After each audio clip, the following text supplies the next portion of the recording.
एक हरे भरे गांव में, जहां चारों तरफ खेतों की खुशबू फैली रहती थी, वहीं रहते थे दो भाई, राम और श्याम।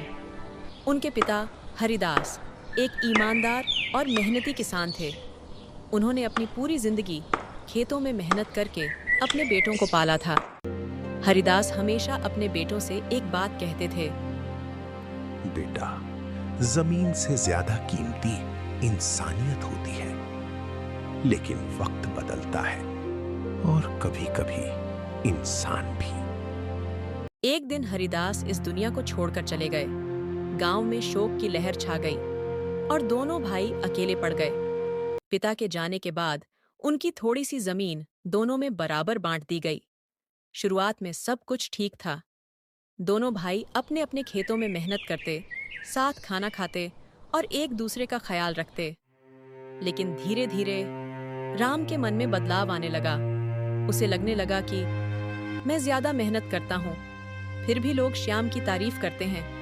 श्याम का स्वभाव बहुत अच्छा था। वह हमेशा गांव वालों की मदद करता, बूढ़ों का सहारा बनता और बच्चों के साथ प्यार से पेश आता। गांव के लोग अक्सर कहते, श्याम जैसा बेटा हर किसी को मिले। ये बात राम को अंदर ही अंदर जलाने लगी। हर कोई बस श्याम की तारीफ करता है, जैसे मैं कोई काम ही नहीं करता। भैया, लोग जो कहते हैं उसे दिल पर मत लो। हम दोनों एक जैसे हैं। नहीं श्याम, तुम समझ नहीं रहे। दुनिया सिर्फ दिखावे को देखती है। समय बीतता गया और फिर एक साल ऐसा आया जिसने पूरे गांव की किस्मत बदल दी। बारिश बिल्कुल नहीं हुई। आसमान साफ था, लेकिन खेत सूख गए, तालाब सूख गए, पेड़ मुरझा गए और किसानों की उम्मीदें टूटने लगीं। पूरा गांव भूख और चिंता से जूझने लगा।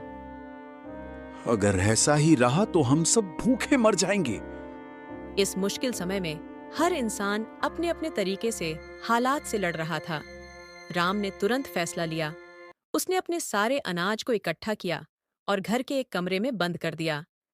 वह हर दिन उसे गिनता और किसी को भी एक दाना देने को तैयार नहीं था। ये मेरा अनाज है, मैंने मेहनत की है, मैं किसी को नहीं दूंगा। दूसरी तरफ श्याम ने कुछ और सोचा। उसने अपने घर के दरवाजे खोल दिए और जरूरतमंद लोगों को खाना देना शुरू कर दिया। जब तक मेरे पास है, कोई भूखा नहीं रहेगा। बेटा, भगवान तुम्हें खुश रखे। तुमने हमें बचा लिया। दिन बीतते गए। श्याम का अनाज धीरे धीरे खत्म होने लगा, लेकिन उसके दिल में कोई डर नहीं था। वहीं राम हर दिन अपने अनाज को देखकर खुश होता था।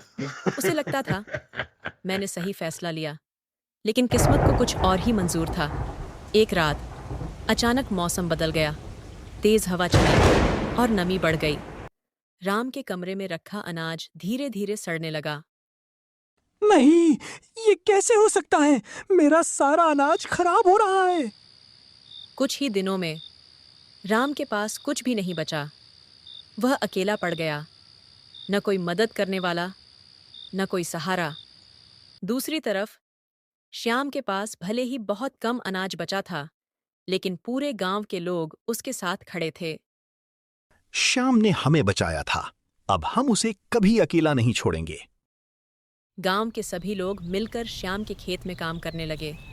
किसी ने पानी लाया, किसी ने बीज डाले, किसी ने जमीन तैयार की। धीरे धीरे खेत फिर से हरे होने लगे। जीवन वापस लौट आया। आप सबका ये प्यार मेरे लिए सबसे बड़ी दौलत है। राम यह सब दूर से देख रहा था। उसके दिल में पछतावा था और आंखों में आंसू। उसे अपने पिता की बात याद आई। इंसानियत सबसे बड़ी दौलत होती है। अब उसे समझ आ गया था कि उसने क्या खो दिया। मैंने सब कुछ खो दिया, सिर्फ अपने स्वार्थ की वजह से। आखिरकार राम हिम्मत करके श्याम के पास गया। भाई, क्या तुम मुझे माफ कर सकते हो? मैंने बहुत बड़ी गलती की। भैया, आप मेरे बड़े भाई हो। गलती तो इंसान से ही होती है। मैंने सिर्फ अपने बारे में सोचा और सब खो दिया। अब हम साथ मिलकर सब कुछ फिर से बना सकते हैं। उस दिन के बाद सब कुछ बदल गया। राम ने अपने स्वभाव को बदल दिया।